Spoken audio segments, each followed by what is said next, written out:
Welcome back to Central Colorado Ballistics. My name is Wally. Dust doesn't rush. It doesn't need to. It moves slowly, carried by the wind, lifted by your footsteps, thrown into the air by vehicles. And once it's there, it settles into actions, into magazines, into gas systems. Firearms are mechanical systems. Mechanical systems rely on movement. Movement relies on clearance. Dust lives in that clearance. This is episode 3 of Applied Ballistics. Context over myth. Today, desert and dust. When the problem isn't thick oil, it's fine sand.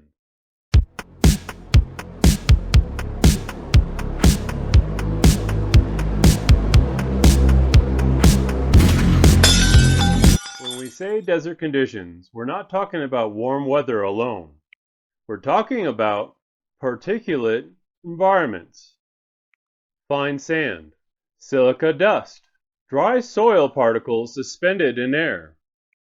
These particles are small enough to infiltrate nearly any mechanical opening, and deserts produce them constantly.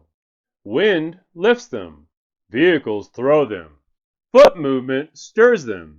They remain airborne long enough to settle inside mechanical systems. The problem is not just exposure, it's intrusion. Once particulate material enters a firearm, it becomes part of the system. And unlike lubricant, dust does not reduce friction, it increases it. In extreme cases, dust becomes abrasive contamination. A firearm operating in a desert environment is not simply firing. It is firing while grinding microscopic rock between moving parts. Dust is not just dirt. It is silica-based abrasive material. And mechanical tolerances were never designed to run with abrasives inside them. Desert environments turn firearms into contaminated mechanical systems. To understand dust, we need to understand friction and clearance. Every mechanical system operates with small gaps between parts. These clearances allow motion. Bolt carriers move inside receivers. Triggers pivot inside housings. Gas systems cycle under pressure. These spaces are small, but they exist. Dust fills them. Fine desert sand is often composed of silica particles. Silica ranks high on the MOHS hardness scale, harder than many metals used in firearm components. When silica enters a moving system, it acts as an abrasive compound. Instead of smooth metal sliding on metal, you now have metal sliding across microscopic rock particles. Friction increases. Wear increases. Movement slows. Now, consider gas-operated systems. Gas systems rely on pressure to move mechanical parts.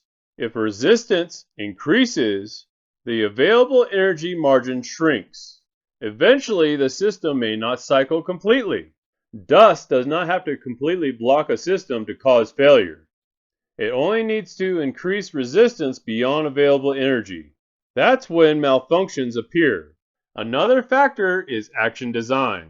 Some systems are more sealed. Others are more open.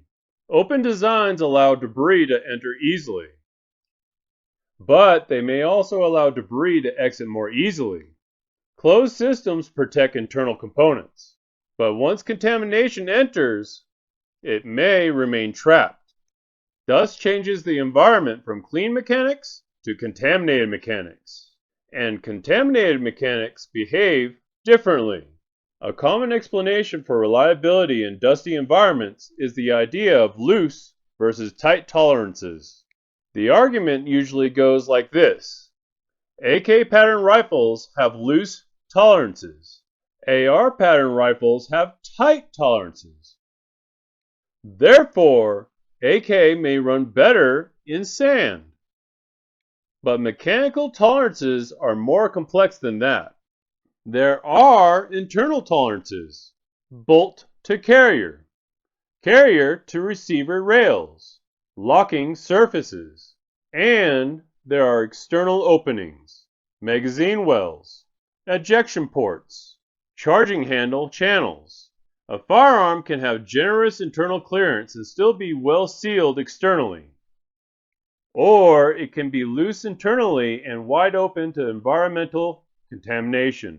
Reliability in dust is not determined by a single measurement called tolerance. It's determined by the relationship between clearance, sealing, spring force, and available operating energy.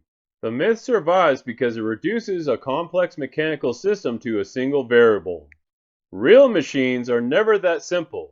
For this episode, we are testing 4 action types: semi-automatic rifle, gas-operated; bolt-action rifle, lever-action rifle; and semi-automatic pistol. Each platform represents a different mechanical philosophy. Another variable often discussed in desert environments is the gas systems used in semi-automatic rifles. Most semi-automatic rifles operate using one of the 2 methods: direct impingement or a gas piston. Direct impingement systems route combustion gas directly into the bolt carrier to cycle the action. This gas provides the energy to move the carrier rearward, but it also introduces heat and carbon into the operating system. Gas piston systems work differently. Gas pressure moves to a separate piston located forward on the rifle. That piston then drives the bolt carrier mechanically. In dusty environments, the difference is not whether dust enters the system. Dust can enter any firearm through external openings. The difference is where combustion residue accumulates. Direct impingement systems deposit carbon inside the action. Gas piston systems keep most combustion residue forward near the gas block. Neither system eliminates environmental contamination. But piston systems can keep the internal action slightly cleaner during extended firing. That changes maintenance patterns and contamination buildup locations. Not the law of physics. Gas-operated semi-autos rely on pressure and timing. Bolt actions rely on manual mechanical force. Lever actions rely on external mechanical leverage. Semi-auto pistols rely on recoil energy and spring tension. Each firearm was cleaned prior to testing, lubricated identically, exposed to controlled dust contamination, then fired without cleaning. Dust exposure was simulated by introducing fine silica-based particulate material similar to desert silt into external surfaces and action openings. The goal was not to bury the firearm in sand. It was to replicate realistic environmental contamination, the kind that happens when wind lifts dust into the air around equipment, because real environments do not politely avoid mechanical systems. 3 factors were measured: failure rate after contamination, functional degradation during firing, cleaning time required to restore reliability, dust exposure phase. Each firearm received a light external dust exposure before firing.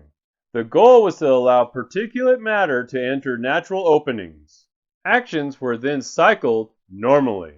Initial function: bolt action functioned normally. Manual force cleared minor resistance during bolt cycling. Lever action: minor stiffness during first few cycles. It returned to smooth operation quickly. Semi-auto pistols: occasional sluggish slide return. Semi-auto rifle: noticeable increase in bolt resistance during charging. Firing phase: each platform fired 50 rounds following dust exposure. Semi-automatic rifle: 4 failures to fully cycle, 2 failures to feed. Semi-automatic pistol: 1 failure to return fully to battery. Bolt action, 0 functional failures. Lever action, 1 stiff extraction. The difference appears quickly. Manual actions maintain reliability because the operator supplies mechanical force. Semi-autos depend on available energy margin. Dust increases resistance. Resistance consumes that margin. Functional degradation. Semi-autos showed the most noticeable degradation over time. As more dust accumulated internally, bolt velocity slowed. Cycle timing shifted. Malfunctions appeared earlier. Manual actions remained operational, but required greater mechanical effort from the shooter. Cleaning time. Restoring reliability after dust exposure required semi-automatic rifles, 8 minutes cleaning. Semi-automatic pistols, 6 minutes cleaning. Bolt action, 4 minutes cleaning. Lever action, 5 minutes cleaning. Dust removal requires physical clearing of abrasive particles. Lubrication alone does not solve the problem. In fact, excessive lubrication can trap dust inside the system. Here is where many shooters misunderstand desert environments. They add more oil, but oil attracts dust. Fine particles adhere to lubricated surfaces. Instead of sliding across metal, they embed on oil films. This creates a grinding paste. Metal, oil, silica dust. That combination behaves very differently from clean lubrication. In dusty environments, heavy lubrication can accelerate abrasive wear. This is why many military field manuals recommend minimal lubrication in sandy conditions. Not because lubrication is bad, but because excess lubrication traps contamination. Thin lubrication layers reduce this problem. Dry film lubricants perform even better. The goal in dusty environments is not maximum lubrication. It is minimum contamination retention. Another important factor is action exposure. Some firearms have large openings. Others are tightly sealed. Open systems allow dust to enter quickly, but they allow dust to exit through motion. Closed systems protect internal parts, but contamination that enters may remain trapped. Neither design is perfect. Each represents a different trade-off. Open systems manage debris through movement and clearance. Closed systems attempt to prevent intrusion. But no mechanical system is perfectly sealed in a dusty environment. Eventually, particulate contamination reaches internal components. At that point, reliability becomes a question of available energy margin and mechanical force. Dust does not stop systems instantly. It reduces operating margin over time. One of the most common failure points in dusty environments is not firearms itself. It's the magazine.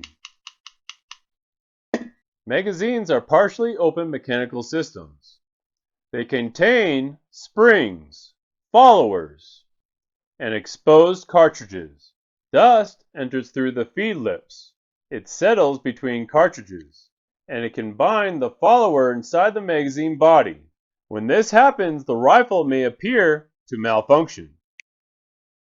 But the problem is not the action. It is the ammunition-fed system. Military reliability testing has repeatedly shown that contaminated magazines account for a large percentage of stoppages in dusty environments. Keeping magazines clean and dry is often more important than cleaning the rifle itself, because if the magazine cannot feed reliably, the firearm cannot cycle reliably. One small component often overlooked in dusty environments is the dust cover. On rifles such as the AR platform, the ejection port cover remains closed when the rifle is not firing. Its purpose is simple: prevent airborne contamination from entering the action during transport or movement. In desert environments, contamination rarely occurs while firing. It occurs while the weapon is carried, transported, or staged. Windborne dust settles slowly into open actions. Dust covers reduce that exposure window. They do not make the firearm dust-proof, but they significantly reduce the passive contamination. In dusty environments, prevention is often more effective than clearing debris after it enters the system. Let's step back. Clean firearms operate reliably, but desert environments change the operating conditions. Dust introduces abrasive particulate contamination. This increases friction. It slows movement. It consumes available mechanical energy. Semi-automatic systems rely on pressure and timing. When resistance increases, operating margin decreases. Manual systems rely on human mechanical force. That force can overcome higher resistance levels. The result is not absolute failure. It is a shift in reliability probability. Semi-autos remain effective, but the sensitivity to contamination increases.